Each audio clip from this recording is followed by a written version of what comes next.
Bonsoir à tous. Donc, ce soir, nous terminons notre étude sur le Notre Père.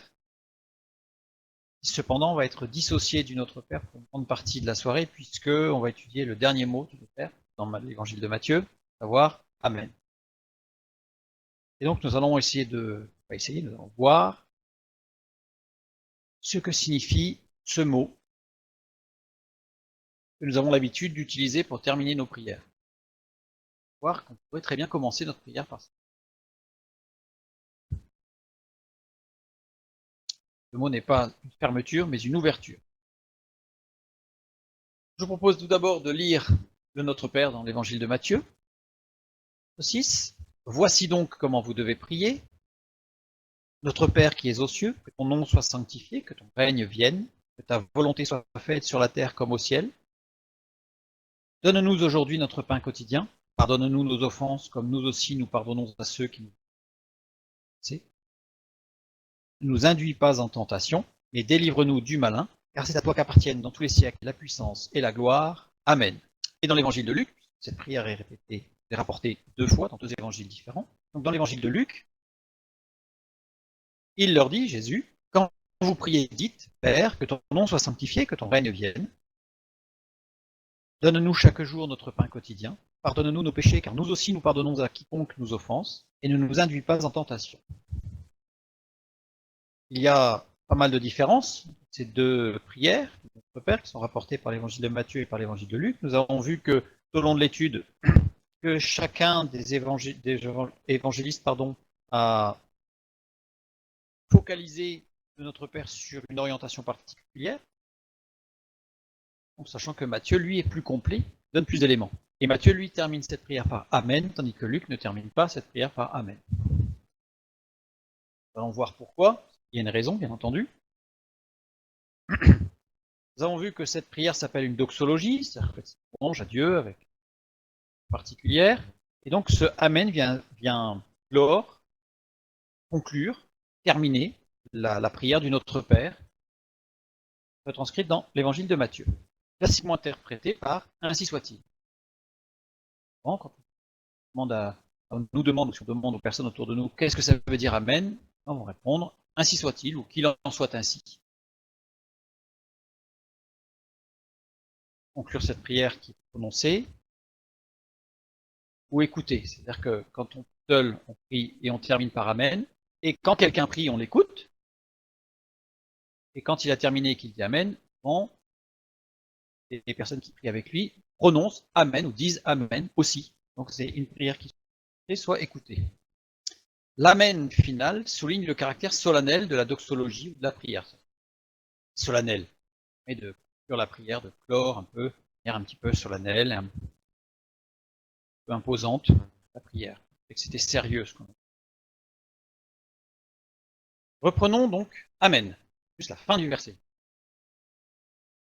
Troisième partie du verset 13, Amen. Amen est un mot employé plutôt rarement dans l'Ancien Testament. Amen est employé 30 fois dans l'Ancien Testament. Et plutôt fréquemment dans le Nouveau Testament, puisque Amen est employé 130 fois dans le Nouveau Testament. Est beaucoup plus petit que l'Ancien Testament. C'est-à-dire que c'est beaucoup plus dense, on le retrouve beaucoup plus souvent. Écrit en hébreu, Amen, qui se droite à gauche, 3 lettres, c'est Amen. Et dans l'Ancien Testament, on y trouve 3 usages distincts. Le premier usage, c'est en début de phrase. Ce mot peut être placé en début de phrase, et on va le retrouver par exemple dans 1 Roi 1,36, ou isolé ou détaché, c'est-à-dire isolé, en milieu de phrase ou tout seul. On a un exemple dans Néhémie, ou en fin de phrase. Nous, on a l'habitude de l'entendre ou de le prononcer en fin de phrase, fin de prière, à la fin. Mais c'est un mot qui se retrouve autant en début, au milieu, qu'à la fin. Il est traduit par autre chose. Il n'est pas traduit par Amen. Parfois, il n'est pas traduit du tout. Mais il est là. On va voir un petit peu par quoi il est traduit d'ailleurs. On va voir tous les sens, mais on va voir quelques. En grec, cette fois-ci, gauche, du côté droit, pardon, ici, nous avons Amen,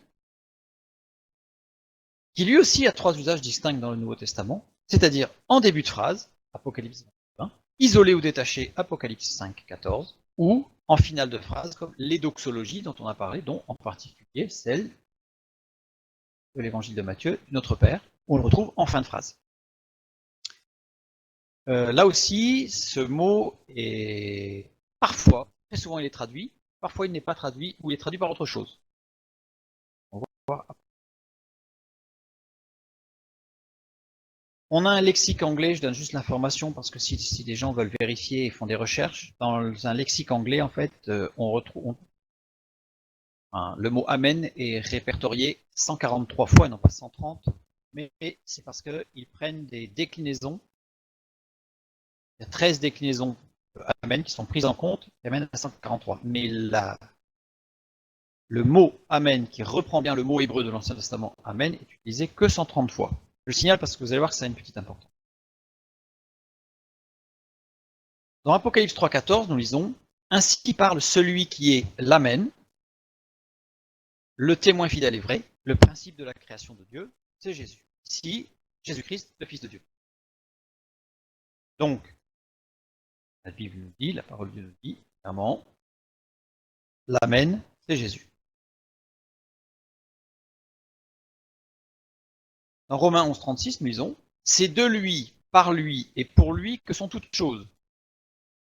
À lui la gloire dans tous les siècles. Amen. » Ou Amen. C'est de lui, et en lien direct avec Colossiens 1,17, début du verset, il dit « Il est avant toute chose. » Jésus-Christ. Par lui, dans Hébreux 1,3, qui nous dit « Il soutient toute chose par sa parole puissante. » C'est de lui est l'origine, puisqu'il était avant toute chose. Par lui, il maintient toute chose. Et pour lui, c'est le but. Il est le but de toute chose. Jésus-Christ est le commencement, l'alpha et l'oméga, il est le commencement et la fin, et il est aussi au milieu. En fait, il est l'origine de tout. Il soutient toute chose, et il est le but de trois dimensions. Et d'ailleurs, le dernier mot de la Bible, c'est Amen. Dans Apocalypse 22, 21. Cependant, si vous prenez vos Bibles, vous verrez qu'il n'est pas écrit. C'est-à-dire que Apocalypse 22, 21, dans la plupart de nos traductions, que la grâce du Seigneur Jésus soit avec tout. Alors qu'en grec, dans le vieux manuscrit grec, il y a Amen en plus. Dans la Nouvelle Vulgate, en latin, Nouvelle Vulgate, celle du XXe siècle, qui a été révisée, il a été supprimé en latin. Alors que dans les autres Vulgates anciennes, et il y est. La Vulgate de Jérôme de Stridon l'a conservé. Jérôme de Stridon, nous avons vu que c'était ce que les catholiques appellent Saint Jérôme, 3e siècle, 3e, 4e siècle de Jésus-Christ, qui a traduit la Bible en latin, l'un des premiers traducteurs de la Bible en latin. Lui, il l'avait conservé. Sa traduction de la Vulgate de Jérôme de Stridon, on a le Amen. Mais la traduction vernaculaire, donc les traductions vernaculaires, c'est-à-dire dans les langues, français, anglais, allemand, espagnol, etc., elles l'ont toutes supprimé. Elles ne l'ont pas gardé. Les textes anciens l'ont tous. On les très vieux manuscrits grecs ou les commentaires grecs, pères de l'Église, ils l'ont tous conservé. L'écriture du texte biblique a été terminée par l'Apocalypse de Jean. C'est que Genèse, plusieurs siècles, par des auteurs différents, l'Ancien Testament, puis repris dans le Nouveau Testament pour arriver à un canon, la Bible telle qu'elle est aujourd'hui, construite, et se termine par l'Apocalypse de Jean. Jésus-Christ est la parole faite chair, dans 1,14, pas d'autre parole à ajouter. C'est-à-dire que la parole de Dieu, elle se termine par Apocalypse 22, 1, se termine par Amen. Clôture. Parole de Dieu, on n'y ajoute rien. En début de phrase, c'est le Amen, ça commence par Jésus. D'ailleurs, dans la parole de Dieu, 1 verset 1, on dit par au commencement Dieu créa les cieux et la terre, en hébreu c'est Bereshit, Elohim et Hashamayim Petaaretz. Bereshit, littéralement, ça veut dire dans ou par le principe. Le principe, c'est Jésus. À deux reprises, il est appelé l'archétype, le modèle, le principe. Donc au début, on a le principe, on a le Fils de Dieu. Par lui, il soutient toute chose, Jésus. Et à la fin, en finale, on a pour lui, c'est le but. Et la fin de la parole de Dieu se termine par Amen, l'Amen étant Jésus. Pourquoi l'avoir supprimé? Parce que cela signifie que pour tous ceux qui l'ont traduite en supprimant, c'est-à-dire que la Bible n'est pas terminée. C'est-à-dire qu'il y a des choses encore à ajouter. Et c'est après la suppression de l'Amen dans les versions vernaculaires que l'on va voir apparaître les apocryphes. Ces livres qui ont été rajoutés. C'est pas anodin le fait d'avoir supprimé l'Amen final de l'Apocalypse. Vous savez, la Bible était entière, terminée, et tout le message était suffisant. On reprend notre texte, une présentation. On reprend donc tout ce que nous avons vu avec les 30 emplois dans l'Ancien Testament et les 130 dans le Nouveau Testament. Pourquoi 30 emplois? Parce que c'est au niveau symbolique, c'est très important, puisque 30, c'est l'âge auquel Joseph sortit de prison pour gouverner l'Égypte. 30 ans. David avait 30 ans lorsqu'il commença à régner sur Jérusalem, Israël. Ézéchiel commença à prophétiser à l'âge de 30 ans. Jésus commença son ministère public à 30 ans. C'est à 30 ans que Jean-Baptiste commença à prêcher. 30 est toujours lié à un commencement de ministère, un commencement d'action pour Dieu, un commencement d'une vie pour Dieu, toujours. Amen, commencement, et le commencement de toute chose, il est l'Amen. Donc quand on dit Amen, on va voir que ça nous amène à proclamer un commencement, ou un nouveau commencement. Et 130 dans le Nouveau Testament, donc c'est pas anodin non plus, parce que Adam a engendré 7 à 130 ans, c'est un nombre d'allusions au texte de l'Ancien Testament dans l'évangile de Matthieu. C'est-à-dire que 130 allusions, Matthieu fait 130 allusions à l'Ancien Testament dans son évangile. Juste ce nombre-là. L'échelle de Jacob reliait le ciel et la terre. Vision de Jacob, chapitre 28. Or, l'échelle, c'est Soulam, une seule occurrence, employée que à cet endroit-là, ce mot-là, a une valeur numérique de 130, justement. Allez, exactement la même valeur numérique que le mot du nom Sinaï, qui aussi a une valeur de 130. Et Hatzalat, qui veut dire délivrance, aussi employé une seule fois, que Jésus qui délivre. En Esther 4.14, il y a aussi une valeur numérique de 130. Donc au niveau biblique, dans l'étude des rabbins, dans l'histoire de l'étude de l'Ancien Testament pour les Juifs, des mots qui ont la même valeur numérique ont un lien. Et le lien que l'on voit ici, évidemment, c'est la communication directe avec Dieu, la révélation de Dieu. Au mont Sinaï, c'est la révélation de Dieu au travers de la loi. Soulam, c'est l'échelle qui reliait la terre au ciel, avec l'ange descendait et montait, donc c'est la liaison directe avec Dieu que l'on peut avoir en Jésus-Christ, et la délivrance, elle est en Christ. Ça, c'est pour lier à 130, pour montrer que l'emploi du mot Amen 130 fois n'est pas anodine. Évidemment, rien n'est le fruit du hasard. Le fait que ce soit 30 fois l'emploi dans l'Ancien Testament, c'est le symbole d'un commencement, comme je vous disais tout à l'heure, d'un début d'une vie nouvelle, d'un départ. Et 130, c'est le symbole du lien qui nous unit. C'est le lien entre Adam et Seth. On va étudier, parce que ça nous amènerait trop loin, mais Adam, c'est la première fois où il est écrit « Il engendra un fils à son image et à sa ressemblance ». Alors que Dieu a créé l'homme et la femme à l'image et à la ressemblance de Dieu. Il y a un décalage, mais il y a une transmission. Donc c'est le 130, c'est le nombre qui est le symbole de la transmission que Dieu permet et renouvelle pour nous amener à grandir. Transmission, on reçoit de Dieu. Pour information, Sinaï est employé 35 fois dans l'Ancien Testament. Et Jésus a accompli, évidemment, 35 miracles. Bien, en fait, dans la révélation de Dieu. Dieu s'est révélé au mont Sinaï, il parlait 35 fois, et Jésus a fait 35 miracles. Il y a référence. Prenons le texte de Matthieu. Le Notre Père. Ce qui est en rouge, c'est ce qui diffère. Ce qui est en rouge, c'est ce qui n'est pas dans le Notre Père de l'évangile de Luc. On voit tout de suite ce qui apparaît et ce qui n'apparaît pas.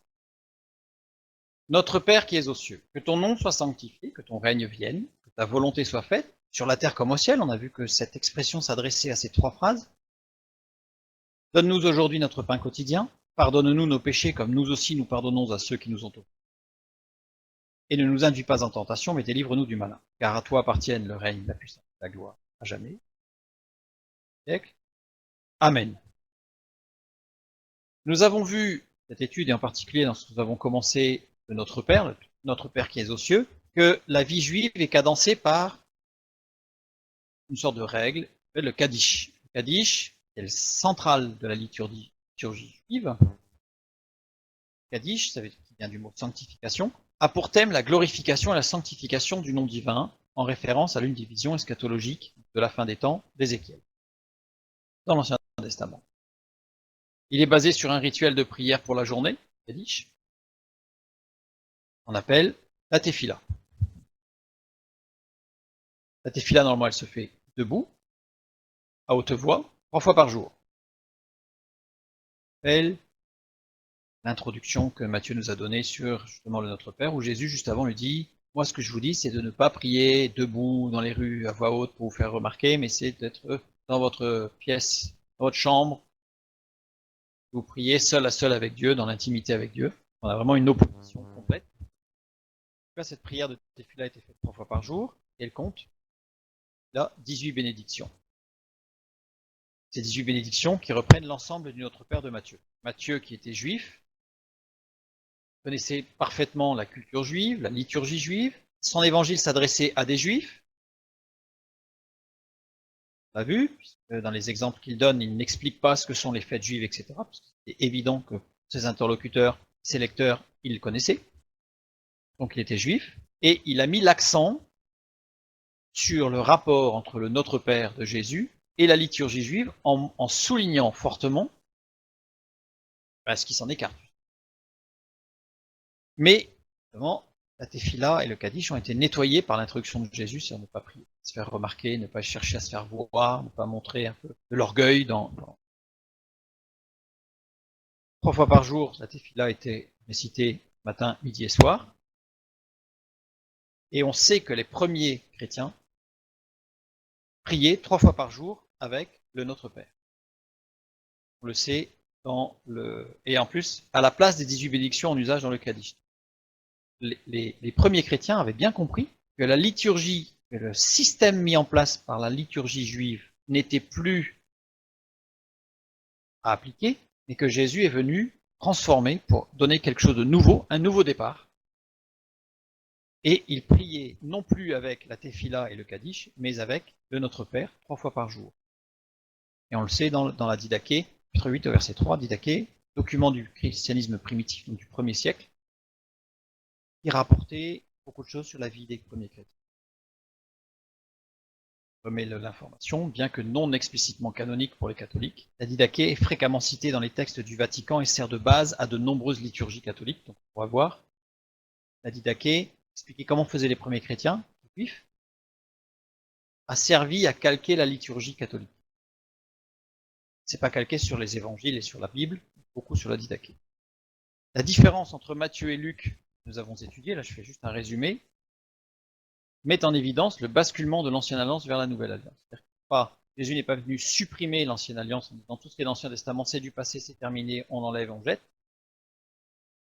Il est venu, il a repris l'Ancien Testament, il l'a pas continué non plus, mais ça a permis un basculement pour aller vers une nouvelle alliance, un nouveau départ, vers quelque chose de nouveau, la grâce.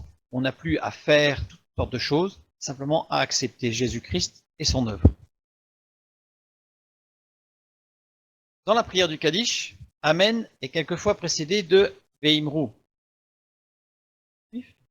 Pour eux, le Amen dans le Kaddish était précédé de Veimru qui veut dire et disons ou et nous disons. Ce qui a servi de base aux catholiques dans les assemblées où l'assemblée répétait la prière de l'officiant, de l'ecclésiastique et répétait en particulier par Amen, ensemble. Puisque dans le Kaddish, c'était comme ça. Voilà.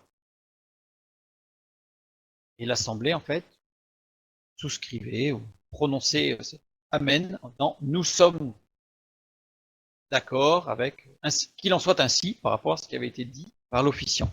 Donc on retrouve cette liturgie un petit peu dans l'Église, et en particulier dans l'Église catholique, où on a cette répétition de l'assemblée. Ça vient de là. Et mis là, c'est juste pour le savoir, en fait, par rapport à ce Amen qui était répété par l'ensemble du groupe. La tradition rabbinique, la tradition rabbinique interprète Amen comme un acronyme. Acronyme, ça veut dire que chaque lettre est le début d'un mot. Donc, ça on le sait dans le Talmud de Babylone, Sanhedrin 110. Première lettre, Aleph, qui est le début du mot El, Meim, qui est le début du mot Melek, et Nun, final, qui est le début du mot Neeman. Qui nous donne la phrase de El Melek Neeman, qui veut dire Dieu un. Dieu un, pourquoi Dieu un? C'est important parce que Elohim, qui est le nom de Dieu dans la Bible, est le pluriel de Eloah, et lui-même le pluriel de El, le Dieu un. El, c'est l'unité. Eloah, c'est au moins 2, pluriel de 1, au moins 2. Et Elohim, c'est au moins 3. On va voir ça la semaine prochaine, plus exactement. J'insiste un petit peu sur le fait que ce soit le Dieu 1. Très important. D'ailleurs, Eloah est un terme qui est employé dans l'Ancien Testament pour parler des faux dieux. Eloah, c'est le pluriel de 2. Et on verra la semaine prochaine pourquoi 3. Pourquoi la Trinité? Non pas comment, mais pourquoi. On verra que c'est indispensable et que si Dieu n'est pas Trinité, alors le salut n'est plus possible. L'incarnation de Jésus. Je ferme la parenthèse. Le deuxième mot, Melek, c'est roi, celui qui règne. Et le troisième mot, en qui l'on place sa confiance. Donc, la tradition rabbinique interprète Amen comme l'acronyme de cette phrase qui veut dire Dieu un règne, je place ma confiance dans ce règne, cette autorité de Dieu. Voilà ce que signifie Amen. On voit que ça va un peu plus loin que ainsi soit-il. Ainsi soit-il, c'est quelque chose d'assez vague. Là, c'est je mets ma confiance dans celui qui règne, le roi Dieu. Règne, c'est le Seigneur, prend en charge tout, gère tout. Dans la prière du Kaddish, l'individu qui prie seul fait précéder le schéma Israël de l'expression El Melek Neeman. El Melek Neeman, ça pouvait être répété dans l'assemblée. S'il priait seul chez lui, il prononçait avant le schéma Israël. Le schéma Israël, quoi? Normalement, il était récité au moins 2 fois par jour. Et une reprise du texte de Deutéronome chapitre 6, où il dit « Écoute Israël, l'Éternel notre Dieu est le seul éternel, etc. »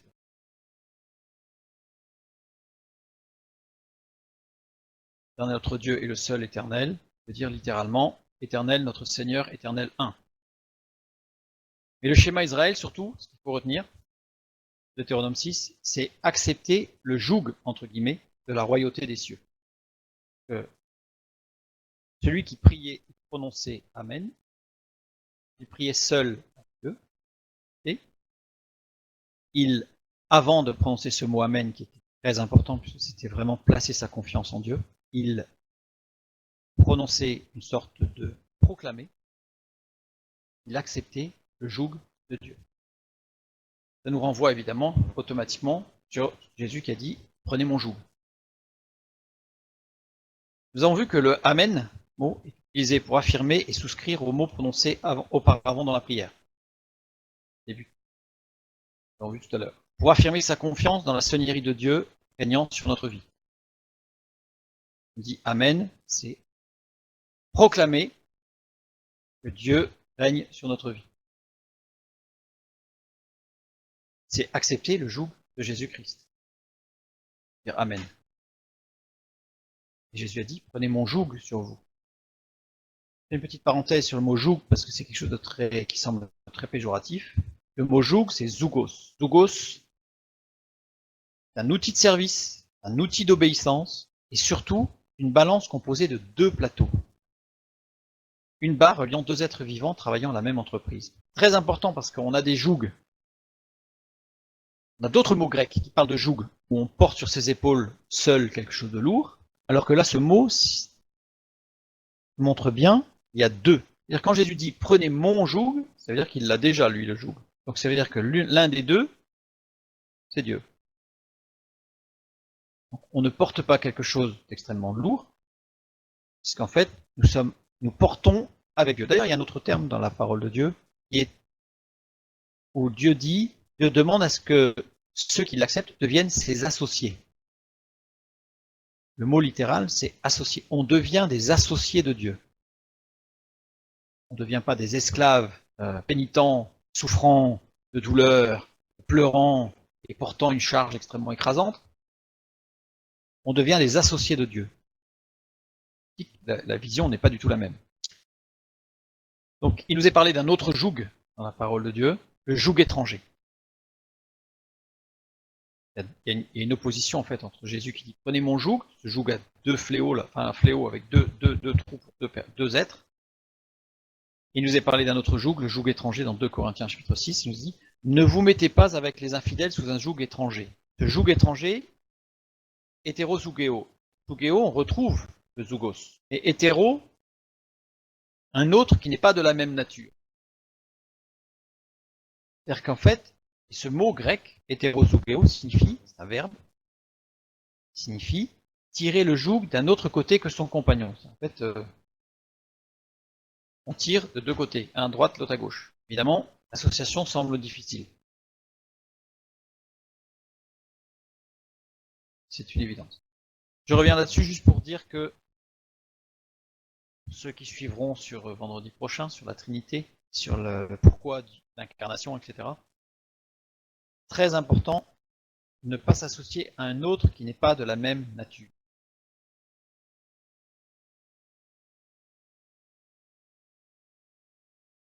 L'Ancien Testament place la foi dans son contexte relationnel avec Dieu. La foi dans l'Ancien Testament, il y a 3 mots qui sont régulièrement traduits par foi, parce qu'ils ne sont pas que traduits par foi, ils sont parfois par autre chose. Et il y a 3 mots. On a Emouna, d'ailleurs, Emouna, dans la King James en anglais, est traduit par la conscience. Et le sens à ce mot, c'est la conscience. On a Emun, qui signifie littéralement pilier, pivot central, et on a Emet, qui signifie vérité. Emouna, c'est une disposition intérieure. C'est quelque chose d'intérieur, c'est une disposition, je suis prêt à, être prêt à, et c'est une écoute. Ça veut dire que la foi, dans le sens de Emouna, c'est je suis prêt à l'écoute. Je veux écouter. Il n'y a pas plus sourd que celui qui ne peut pas entendre. Je dis que celui qui a des oreilles pour entendre, entende. En fait, celui qui ne veut pas écouter, Dieu ne hurlera pas dans ses oreilles. La foi, c'est être prêt à écouter, à entendre ce que Dieu veut nous dire. Emoun, c'est une confiance en l'autre qui implique un dialogue. Parce que pour dialoguer, il faut avoir confiance en l'autre. Si on n'a pas confiance, on ne dialogue pas. On échange informations, mais on ne dialogue pas. Dialoguer, étymologie, bien un rapport de confiance où je dis des choses parce que je sais que je suis entendu, j'écoute l'autre parce qu'il sait que je écoute. Donc il y a un échange, pas comme deux sourds qui parlent, quoi. Il y a un échange. Deuxième mot, emoun. Et émettre, c'est une disposition extérieure, l'action. La foi, on prend la foi telle que décrite dans la Bible, c'est 3 axes, une écoute, un dialogue, une action. Ce mot, le premier mot, Emouna, est formé de 2 noyaux biconsonantiques. On retrouve ici. Le premier, Aleph Meim, qui signifie en hébreu, exprime une possibilité dynamique, spirituelle et physique. Là, on est dans le potentiel, le dynamique. Et la deuxième phrase, c'est être jeune ou renaître. Cette disposition intérieure amène la possibilité de renaître. Niveau étymologique. Foi, c'est ce qui va nous permettre de renaître. Là, je renvoie évidemment sur la parole de Jésus, Jean chapitre 3, on peut naître de nouveau, tout recommencer avec Jésus-Christ à partir du moment où on l'écoute et on le suit. C'est une dynamique qui s'enclenche. Une dynamique va vers. Emun, formé lui aussi de 4 lettres, donc 2 noyaux biconstantiques. Le premier, c'est toujours le même, échelle dynamique, spirituelle et physique. Et la deuxième racine, c'est le repos. La confiance. Déchargez-vous sur moi de tous vos soucis. Se décharger sur le Christ de tous ses soucis, ça veut dire lui apporter. Se décharger, il faut les lui donner. Et là, on peut le faire dans la prière. Ça, c'est cette dynamique de dialogue qui va nous amener au repos. Et le troisième mot, formé que de 3 lettres cette fois-ci, émettre.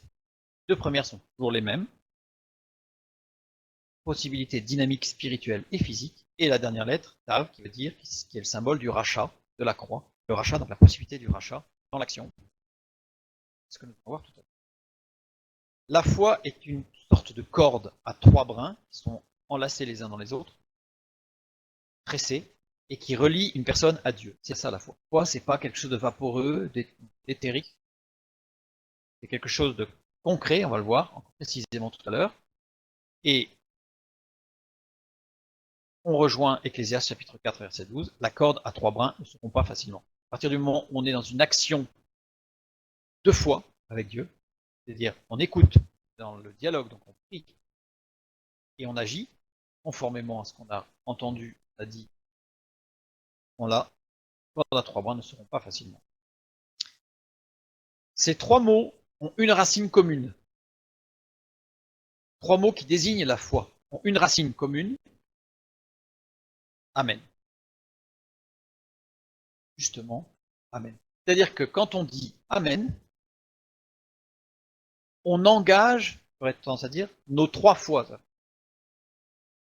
3 axes de la foi, on va dire. Ça paraît surprenant. Quand on dit Amen, en réalité, on engage tout ce qui fait que nous sommes des êtres humains. Capacité d'action, cette capacité d'écoute, cette capacité de dialogue. On retrouve dans Amen le témoignage de l'acceptation du joug de Jésus-Christ. On dit Amen, c'est qu'on accepte le joug de Christ, ce qui correspond à l'écoute, à la disposition intérieure, Emouna. Quand on dit Amen, on affirme sa confiance dans une proclamation, on affirme sa confiance dans la Seigneurie de Dieu qui règne sur nos vies. C'est Emoun, dialogue, c'est une proclamation, c'est un dialogue, prière. Et le troisième, en disant Amen, on affirme que l'on souscrit aux mots prononcés auparavant dans la prière, par Amen. En fait, on s'engage totalement. Là, ça permet de voir qu'on ne dit pas Amen à tout et n'importe quoi. C'est qu'à le dire. Il y a une expression qui dit on ne dit pas Amen à tout. On ne dit pas Amen à tout. Quand on se retrouve dans des groupes où, à l'issue d'une réunion, on parle, puis on change sur des annonces, et puis quelqu'un va dire ah, on va faire par exemple quelqu'un va dire que le soleil soit présent. Ça serait, voilà, le soleil soit présent et tout le monde va dire Amen. C'est pas possible. On ne peut pas dire Amen à une phrase pareille. Si on prenait le sens réel de Amen à une phrase pareille, c'est comme si on était en train de reconnaître le Dieu Soleil. Vous voyez, c'est l'implication en fait. Faire très attention. On ne dit pas Amen à tout et à n'importe quoi. On va le voir un peu plus loin.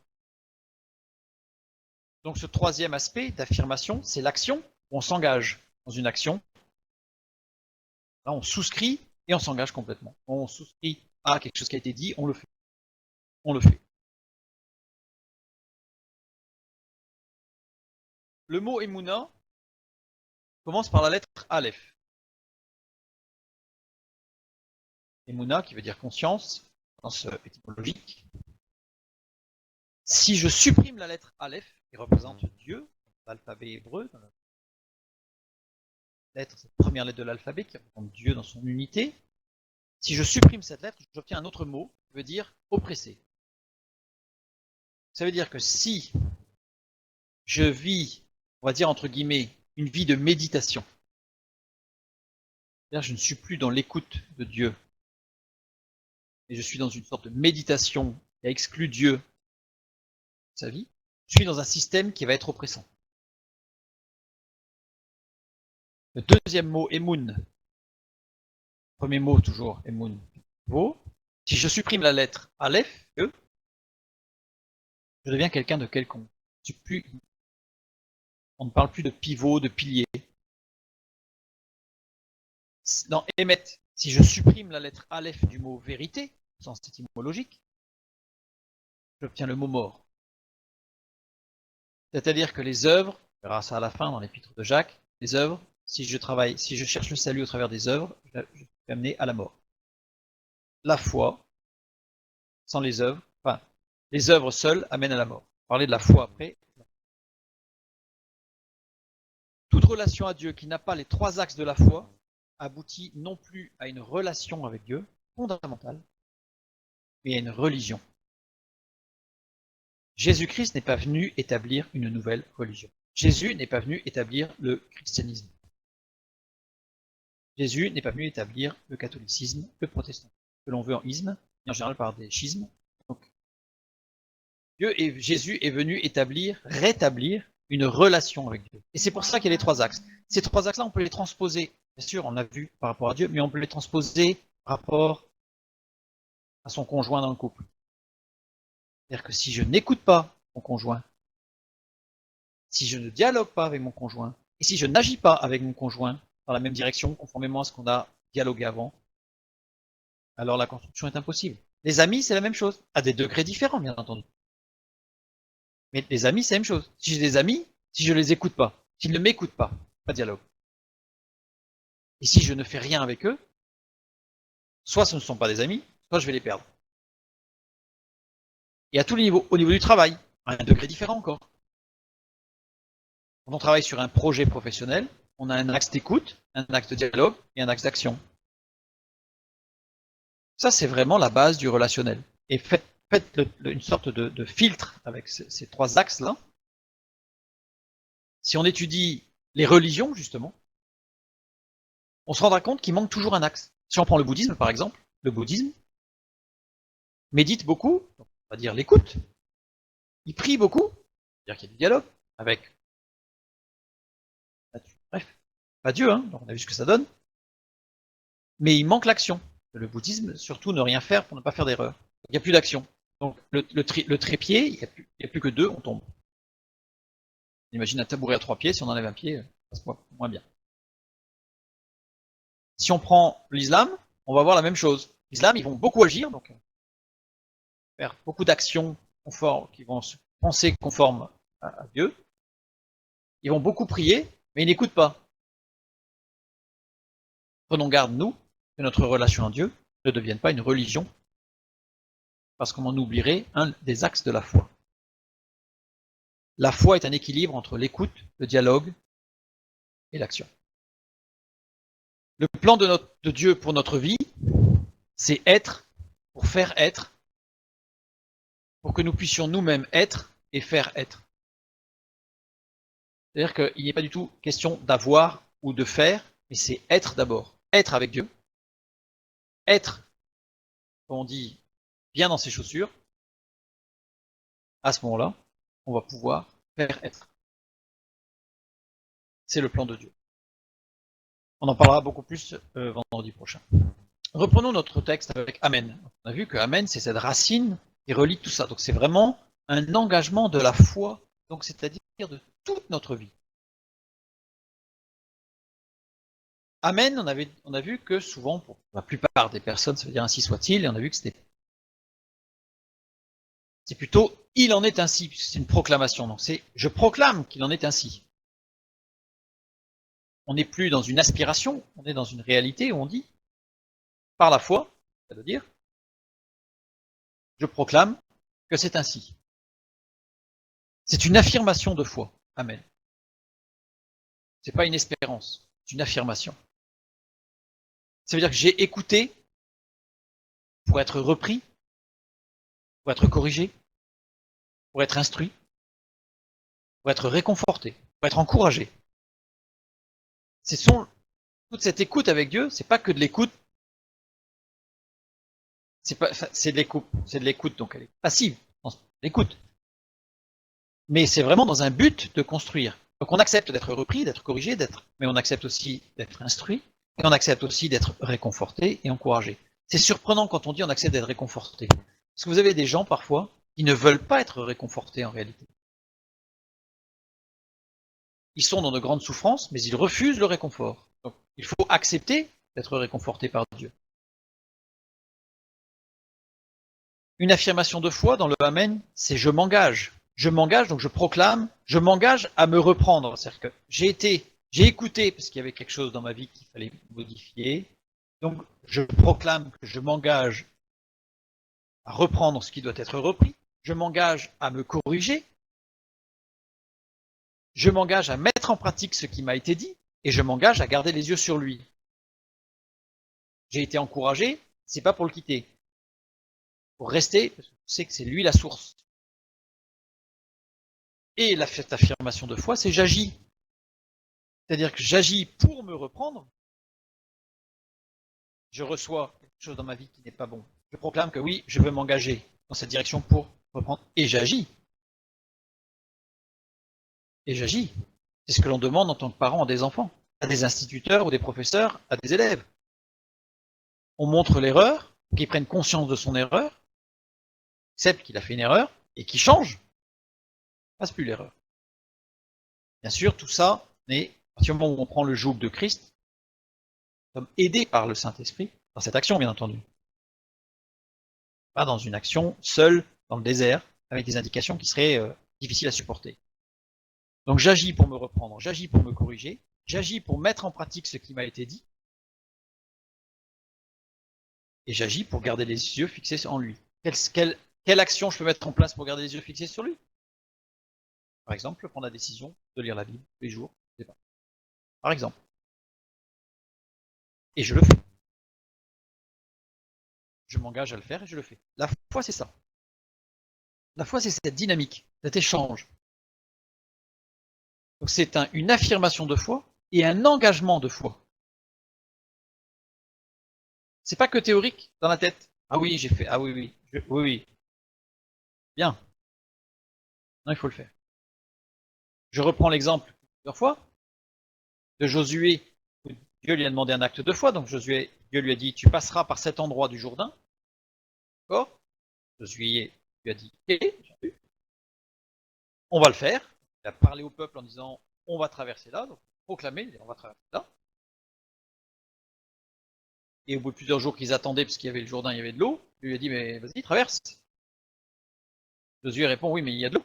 Si Dieu ne savait pas qu'il y avait de l'eau. Oui, il y a de l'eau. Il lui dit, oui, mais traverse. Et le texte biblique nous dit bien, quand ils eurent les pieds dans l'eau, donc en fait, ils ont avancé, donc ils ont écouté, ils se sont engagés, ils ont agi, ils ont eu les pieds dans l'eau. C'est à ce moment-là que le Jourdain s'est ouvert, ils ont pu traverser. S'ils n'avaient pas mis les pieds dans l'eau, le Jourdain ne se serait pas ouvert. Si on attend sur un rocking chair que Dieu agisse, on restera sur le rocking chair. Et à partir du moment où on va commencer à mettre un pas devant l'autre, alors Dieu agira. Jésus n'a jamais dit au paralytique, ça y est, t'es guéri, repose-toi, parce que c'est bon. Il a dit, lève-toi et marche. Si le paralytique ne s'était pas levé, il n'était pas guéri. Il y a un acte de foi. Il a entendu le paralytique, il a proclamé, et il s'est levé. Il a agi. Ça, c'est la foi. La dynamique de la foi. Sans cette dynamique, on est dans une religion, on est sclérosé, il manque quelque chose, on ne peut pas marcher, on ne peut pas être stable, et on ne peut pas être solide. On ne dit pas Amen à quelque chose que l'on ne comprend pas. S'il y a quelque chose qu'on ne comprend pas, on ne dit pas Amen. Dans 1 Corinthiens 14, l'apôtre Paul le dit clairement, puisqu'il dit « Car si je prie en langue, mon esprit est en prière, mais mon intelligence demeure stérile. Que faire donc? Je prierai par l'esprit, mais je prierai aussi avec l'intelligence. Je chanterai par l'esprit, mais je chanterai aussi avec l'intelligence. » Autrement, si tu rends grâce par l'esprit, de façon incompréhensible pour celui qui écoute, comment celui qui est dans les rangs de l'homme du peuple répondra-t-il Amen? Comment est-ce qu'il peut répondre Amen s'il ne comprend pas? Il ne peut pas. Si on ne comprend pas, on ne peut pas Amen. Amen, c'est un engagement conscient de toute sa vie. À ton action, il ne pourra pas répondre Amen à ton action de grâce, puisqu'il ne sait pas ce que tu dis. Tu rends, il est vrai, d'excellentes actions de grâce, assurément. Mais l'autre n'est pas édifié. Il ne comprend pas, il ne peut pas. Sachant que le mot édifié, oikodoméo, il n'est pas bâti depuis les fondations. Le mot qui est employé en septembre dans la tradition grecque de la Genèse, parlait que Dieu fabriqua, construisit Ève à partir de la côte d'Adam, c'est ce mot qui est utilisé. Bon, c'est vraiment une construction à partir d'une base et on construit, on édifie. Ça signifie remettre en état ou rebâti, réparer. C'est-à-dire que s'il ne comprend pas, il ne peut pas engager sa foi, il ne peut pas être dans une construction et il ne peut pas être encouragé à la croissance. Dans les 3 étapes, comment bâtir à partir des fonctions, remettre en état et encourager à la croissance pour celui qui est déjà en marche. Et on retrouve dans ce mot édifié, en fait, eh bien, nos 3 axes de la foi. Emouna, Emoun, Emet. 3 mots. Pourquoi? Parce qu'on a l'écoute, on a l'engagement et on a l'action. On a les 3.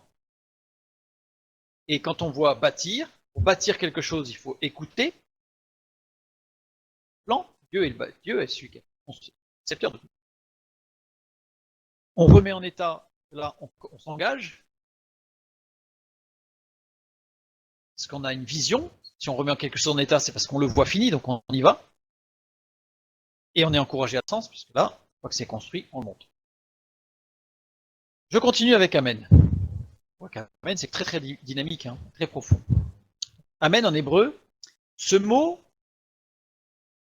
a une origine très concrète dans les peuples sémitiques. Les sémitiques, c'est les peuples nomades, donc qui voyageaient, tir d'Abraham avec les tentes, et qui déplaçaient en permanence, qui démontaient les tentes, qui remontaient les tentes.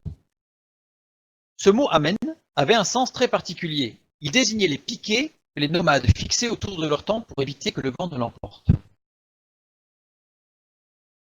On appelait ça les Amen.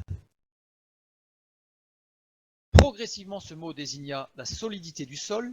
On ne plante pas des piquets dans un sol en sable mou, par exemple, sable sec, toutes ces frites, évidemment, on ne tiendra pas. Donc le piquet était lié forcément à un sol dur et solide, fiable. Donc progressivement, ce mot Amen a désigné pour les nomades un sol solide, fiable, puis la solidité, la valeur d'un contrat ou d'une alliance. Ça veut dire que quand on dit Amen, on donne aussi cette notion d'une sorte d'alliance, de la validité d'un contrat, d'une alliance faite entre Dieu et nous. C'est vraiment une proclamation de foi. La foi, suivant ces 3 axes, mis en rouge les 3 mots, la foi, c'est vraiment les 3 axes compris, et notre base solide en Christ. Mais j'insiste bien, les 3. Pas que 2, pas qu'un. Cette base nous permet d'arriver où? Au repos. Au repos en Christ. Amen. Amen, formé de 3 lettres. 2 premières lettres, source génératrice. Dernière lettre nune, valeur numérique 50.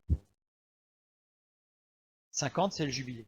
C'est le nombre jubilé dans l'Ancien Testament. Et le jubilé, c'est quoi? C'est la complétude. On arrive, on est complet. C'est le repos et c'est la liberté retrouvée. C'est-à-dire que le jubilé, c'est une fête qui avait lieu tous les 50 ans. Donc ça veut dire, tous les 50 ans, par rapport à l'espérance de vie, ça veut dire, modo, une fois dans la vie de chaque être humain. Et lors du jubilé, tous les 50 ans, toutes les dettes étaient effacées, tous les emprunts étaient supprimés, tout était remis à zéro, et ceux qui avaient été obligés de travailler comme esclaves, qui devaient se louer, pouvaient être libérés de tous les contrats parce que tout était remis à zéro. C'est le jubilé. Amen, c'est la source du jubilé. C'est la source qui amène à la liberté retrouvée, au repos, à la complétude. 3 usages distincts de Amen, souvenez-vous. On a vu qu'il y en avait un en début de phrase, isolé ou détaché, et en finale de phrase. Le début de la phrase, c'est j'ai écouté. On ne peut pas entamer une action si on n'écoute pas. De construction, j'entends. Avec qui que ce soit, et en particulier avec Dieu. Isolé, je m'engage. En finale, j'agis. On a les 3. On a les 3. Dans Amen, on a véritablement les 3 axes de la foi. Continue. Amen. Amen est un mot qui se lit aussi Amna. C'est écrit exactement de la même manière, avec les 3 lettres, les 3 consonnes, Aleph, Mem, Nun. Se lit aussi Amna. Amna, ça signifie assurément, en vérité.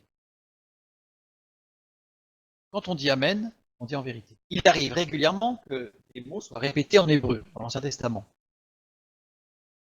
Parfois, ils sont répétés aussi dans la traduction en français, parfois ils ne le sont pas. Il arrive régulièrement que des mots soient répétés. On a des exemples, le Saint des Saints. On trouve ce qui n'existe pas de superlatif en hébreu en fait. Si on veut rendre quelque chose de superlatif, on va dire 2 fois le mot. On ne va pas dire quelque chose qui est plus joli, on va dire. En hébreu, on pourrait dire joli joli. En tout cas, un superlatif de supérieur. Là, le Saint des Saints, c'est ce qui est au-dessus du Saint. Vraiment ce qui est très saint. On peut appeler le lieu très saint. On a le cantique des cantiques. Il y a d'autres exemples. Grammaticalement et sémantiquement, le deuxième mot est différent du premier. Les mots se répètent, mais il y a une différence. La différence, c'est qu'il y a un lien de subordination ou de cause à effet. C'est-à-dire qu'il y a le premier et la cause du deuxième. Jésus a dit 25 fois en vérité, en vérité. En vérité, je vous le dis, et les 25 fois ne se trouvent que dans l'évangile de Jean. Pas dans les autres évangiles. Pourquoi? Parce que Jean est un apôtre qui s'adresse à l'église menacée par l'hérésie. Donc il insiste, les paroles de Jésus, en vérité, en vérité. En vérité, si je le retranscris en hébreu ou en araméen, c'est-à-dire la langue parlée par Jésus à l'époque, on a Amen, Amen.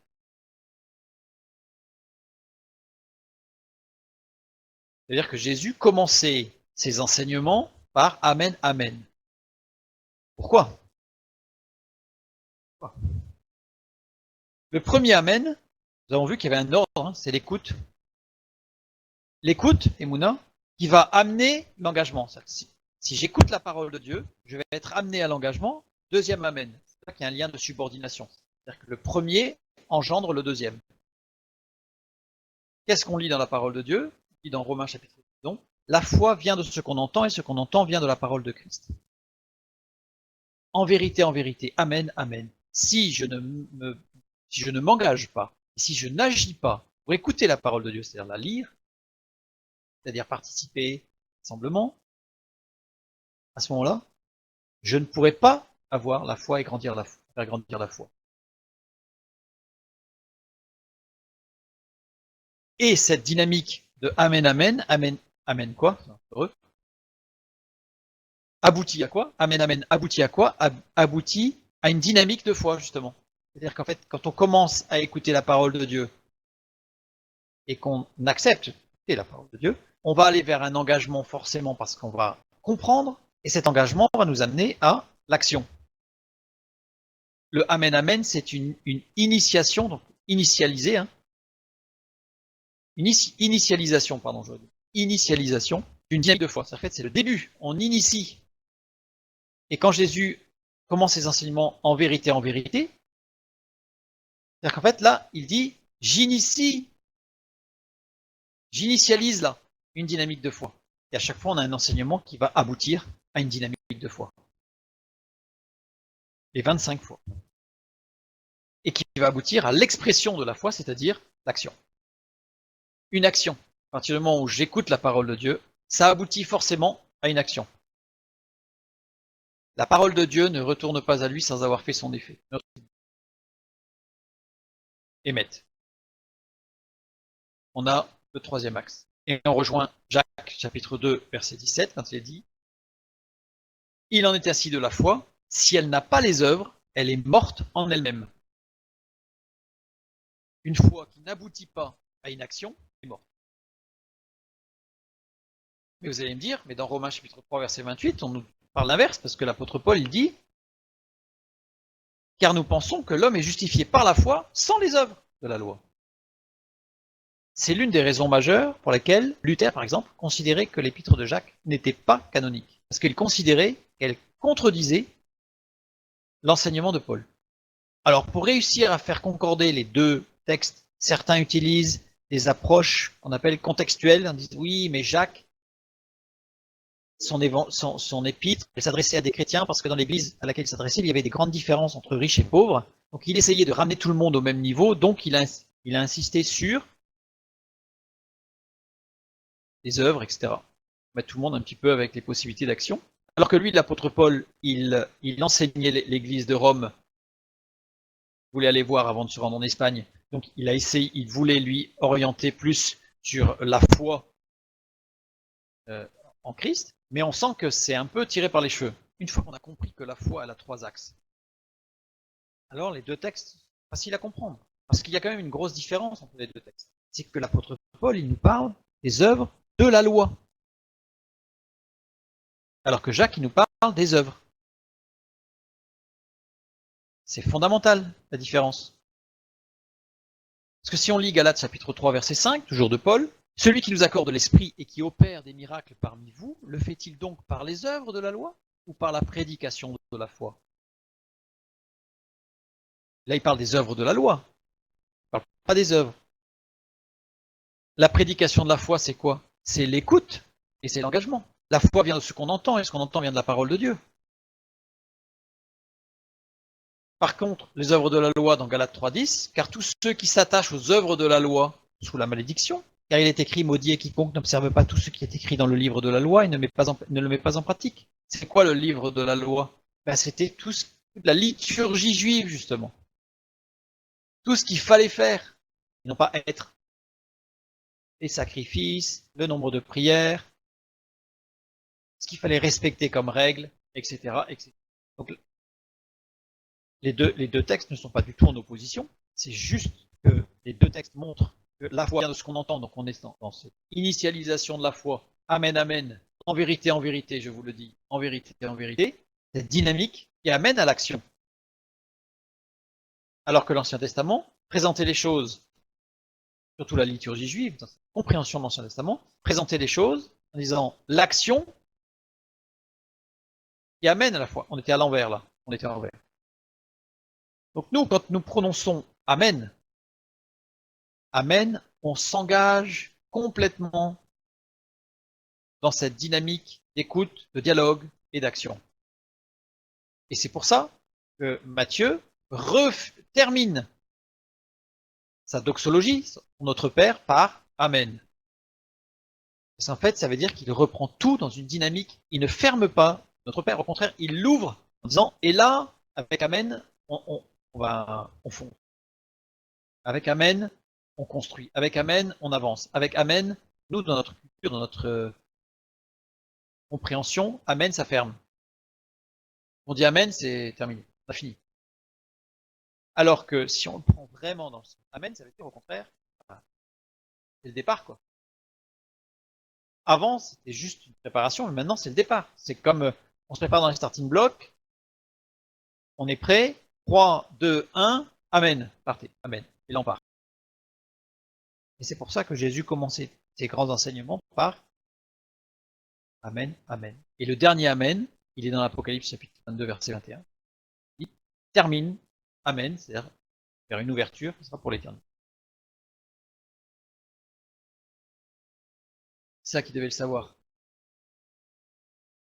Les pharisiens, ils étaient agacés, mais en même temps, on voit bien que dans tous les enseignements de Jésus, ils ne pouvaient pas réagir, parce qu'en fait, Jésus, dans son enseignement, il reprenait tout l'Ancien Testament, de façon si structurée, en ayant supprimé, élagué complètement tout ce qui était tradition, liturgique, etc., etc. C'est pour ça que les pharisiens, en fait, ils rongeaient leurs freins, comme on dit, mais ils ne pouvaient pas. Ils pouvaient pas. Ils pouvaient pas.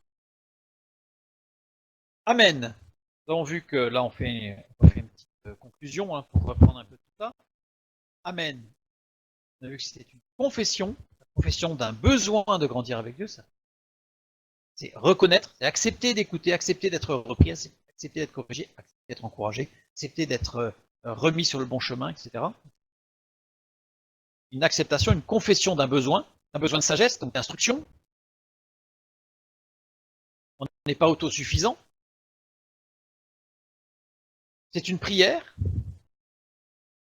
La prière, parce que là, on demande à Dieu, on a besoin d'un repos, on a besoin du jubilé, on a besoin du repos. C'est un engagement, cette prière, c'est un engagement, donc on verbalise notre engagement à suivre ces enseignements. Je veux,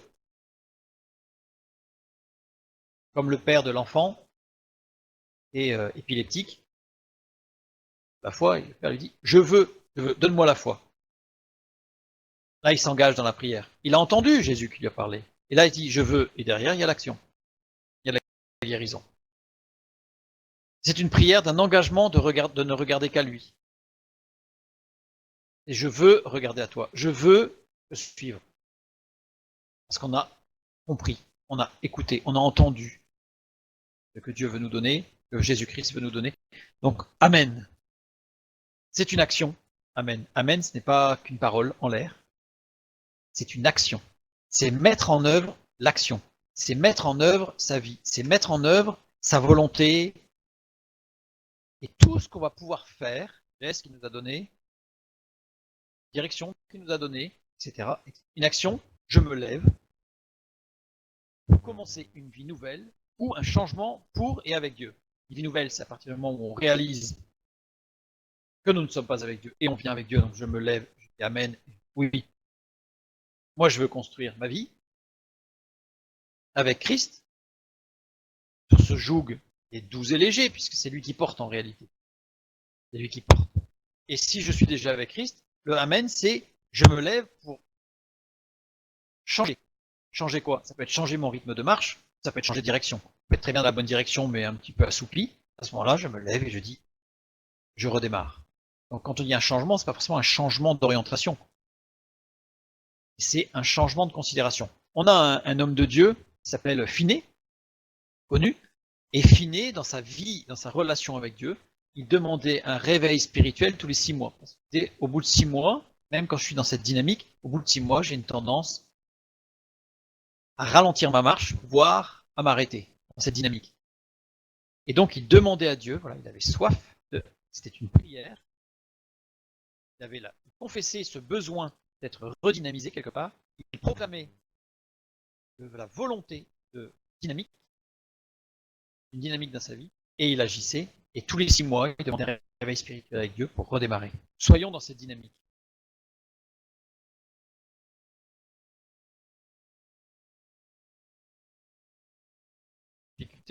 Alors ça dépend, les difficultés, soit elles nous écrasent, et à ce moment-là, on devient plus que statique, parce qu'en fait, on est écrasé. Soit la dynamique, si on reste dans cette dynamique, etc., bon, après, il y a des choses à voir hein, par rapport aux difficultés, mais à ce moment-là, c'est clair que la difficulté, et en grec et en hébreu, tentation ou épreuve, c'est beau, c'est ça la dernière fois, nous incite à rester dynamique. Clair.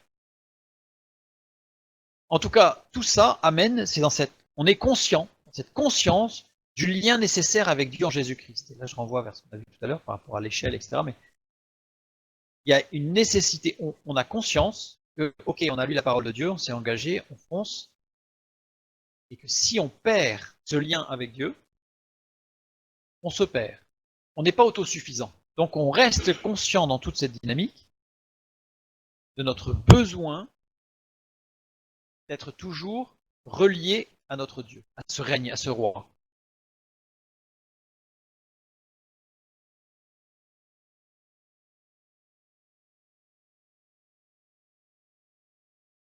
On peut dire Amen. On peut même commencer, et il y a des textes, et les psaumes en particulier, commencent par Amen. Jésus commençait ses enseignements par Amen, Amen. On pourrait très bien commencer notre prière par Amen, voire Amen, Amen. On prie et on termine par Amen. On termine notre propos par Amen. On ne termine pas notre prière parce qu'elle se continue justement. On est dans une sorte d'habitude de terminer par Amen parce que dans notre esprit, Amen, ça clôture, c'est un point final. Une fois qu'on a dit Amen, on se lève et on avance. Une fois qu'on a dit Amen au repas, ça y est, on commence, on mange. Donc avant, on ne pouvait pas manger, mais ça y est. Le Amen, c'est en fait une ouverture. C'est pas une clôture. Donc on peut, presque, on devrait commencer. Beaucoup de prières des psaumes commencent et les enseignements de Jésus commencent par Amen. Et on devrait commencer par Amen, c'est-à-dire par une mise en écoute et une proclamation que oui, je veux écouter, je veux recevoir, je veux avancer. Amen, Amen. Donc cette conscience du lien nécessaire avec Dieu en Jésus-Christ, et on en a conscience et on est soumis à ses enseignements et à son action en moi. je suis soumis à son action en moi. Voilà, c'est ça, Amen. Amen, c'est pas oh non, c'est vraiment prendre conscience que ce qu'il a dit, et si ce qu'il a dit, on ne l'accepte pas, on n'est pas d'accord, voire c'est pas biblique, voire on n'a rien compris, on dit pas Amen. Parce qu'Amen, c'est un engagement personnel profond et très très important.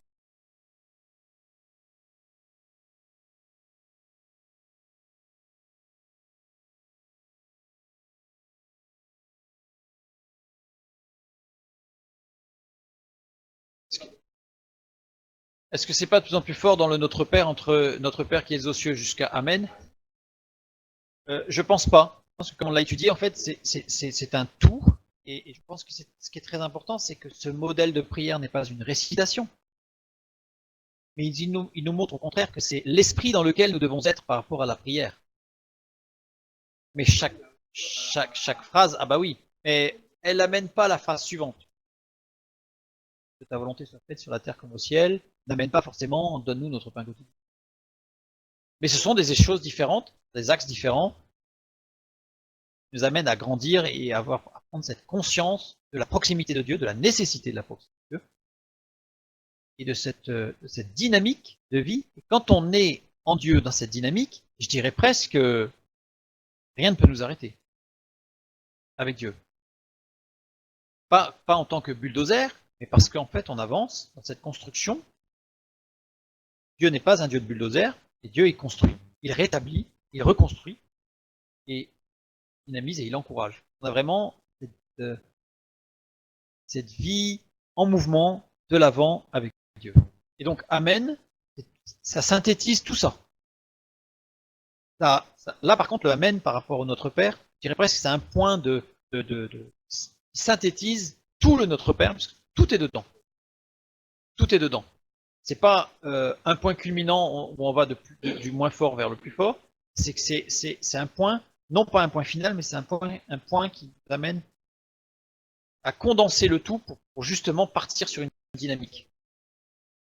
Nous lirons pour terminer Apocalypse 22, 13, le dernier chapitre de la Bible. Jésus qui dit « Je suis l'alpha et l'oméga, le premier et le dernier, le commencement et la fin. » Il est le Amen, mais du début à la fin. Et dernier verset de la parole de Dieu, notre Père, prière que nous tous, pour tous, que la grâce du Seigneur Jésus soit avec tous. Amen.